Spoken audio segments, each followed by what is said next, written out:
Mesmo assim, eu continuei tendo nãos. Eu me lembro de um em especial, de uma chefe minha, mulher. Caiu um avião no meio da selva amazônica, alguns de vocês têm idade para se lembrar desse caso, e eu prontamente me antecipei a alguém dizer alguma coisa e falei, eu quero ir. E ela me olhou e falou, mas você é muito frágil. Você não pode fazer reportagem desse tipo. Falei, tá. E foi aí que eu decidi que eu ia cobrir guerras e lugares perigosos do mundo. E fui. Cobri muita política, cobri muita economia em Brasília e acabei convidada para ocupar uma vaga de correspondente internacional no escritório da Globo em Londres. E fui. E quando eu cheguei em Londres, num escritório mais experiente do que eu, com profissionais mais experientes do que eu, embora eu não fosse mais uma novata, esses meus amigos, quase todos homens, me convidaram para ir jantar. Nesse jantar, um deles, que era um produtor sênior do escritório, me perguntou assim, Ana, o que você quer fazer aqui? Que tipo de reportagem você quer construir? Que lugares você quer mostrar para o Brasil? Onde você quer ir? E eu falei, eu quero ir para o Afeganistão. Foi um silêncio na mesa. Aí eles se olharam, aí começaram a rir. Mas ri. E aí um deles pegou assim na minha mão e falou, querida, desiste desse negócio, entendeu? Afeganistão é muito perigoso.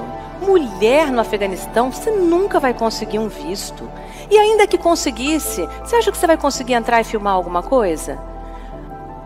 E fiquei morrendo de vergonha de ter me exposto daquela maneira, de ter dito para colegas o que de verdade eu queria fazer e ter passado por aquele constrangimento de alguém de novo me dizer, você nunca vai conseguir. Aí eu fui para casa e fiquei com raiva, fiquei com muita raiva. Primeiro, porque eu era a única mulher naquela mesa. E segundo, porque você não pode dizer para ninguém, você não vai conseguir. E esse foi o meu day one. Foi quando eu descobri que eu podia empreender qualquer coisa que eu quisesse. Mesmo que me dissessem que era muito difícil, muito perigoso, o que eu jamais conseguiria. Os próximos 18 meses se passaram comigo obcecada pelo Afeganistão.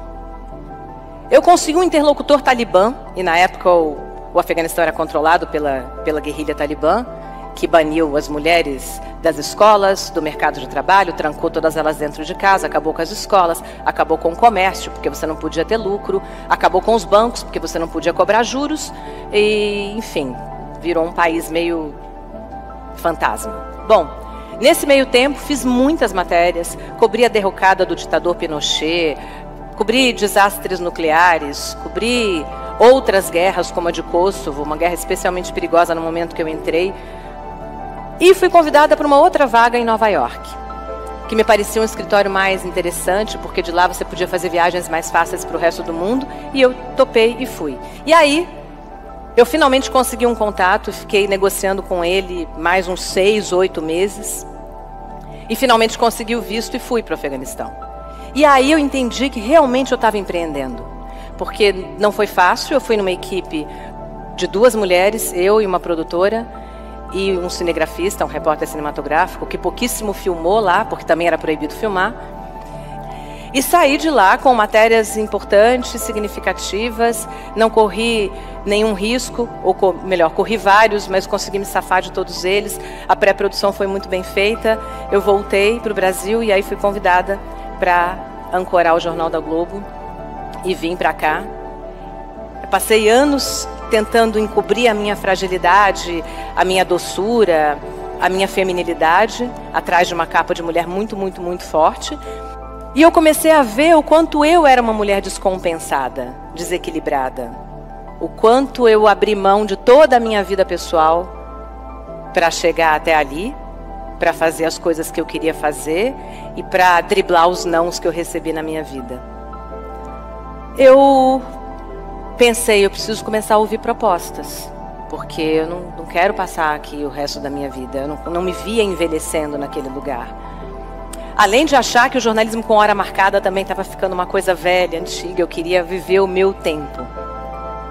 Fiz muitas reportagens sobre, com e para mulheres naquele período, enquanto eu revia a minha própria vida e a minha própria situação como mulher.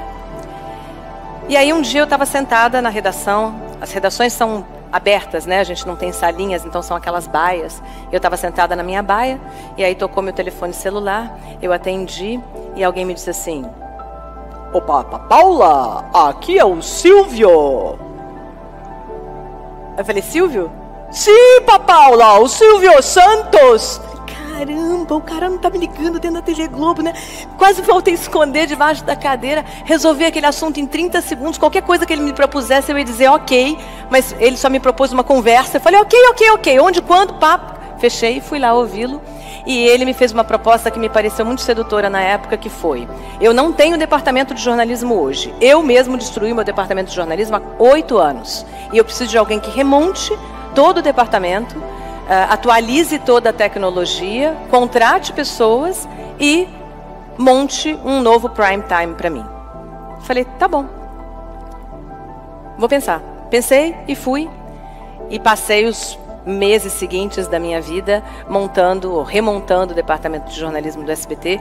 Foi um trabalho também muito empreendedor, muito interessante, porque eu tinha que pensar em várias coisas que tinham a ver com um negócio, e não com o meu desempenho como repórter, ou como âncora, ou como apresentadora de telejornal, mas eu tinha que pensar nos vários ângulos e fechar aquela conta toda. Eu também era gestora disso tudo, então foi um período de muito aprendizado.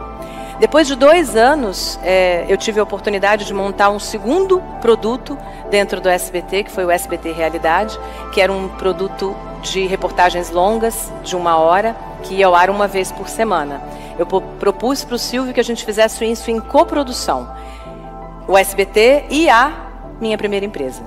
Eu empreendi por oportunidade, eu vi ali um caminho para um dia não depender tanto das famosas corporações e ter a minha própria vida. Eu abri a minha empresa, que não à toa se chama Tuareg.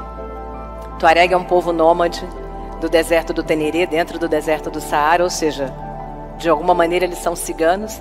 Eu queria homenagear os meus ciganos. Abri a Tuareg, uma empresa que hoje tem 11 anos no mercado. Meu primeiro cliente foi o Silvio Santos, eu fazia documentários para ele. E depois eu encontrei o DNA da empresa. Hoje a gente faz vídeos e trabalha a comunicação em empresas, principalmente empresas que dependem muito de conteúdo muito forte e de muito difícil comunicação.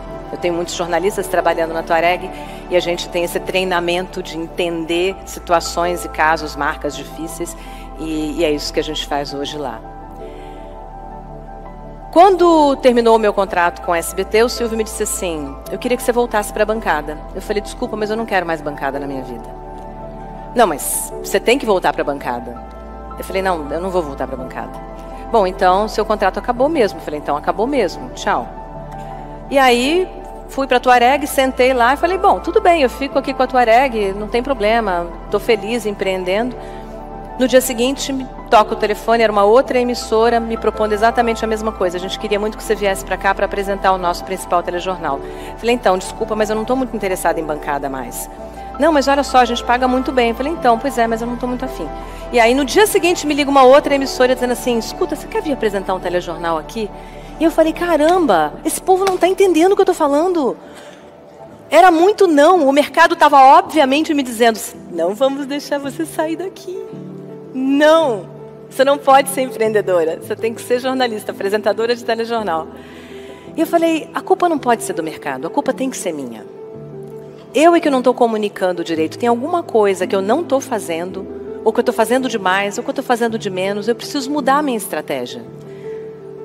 E aí eu pensei, chorei muito, porque eu não conseguia fazer o que eu queria fazer.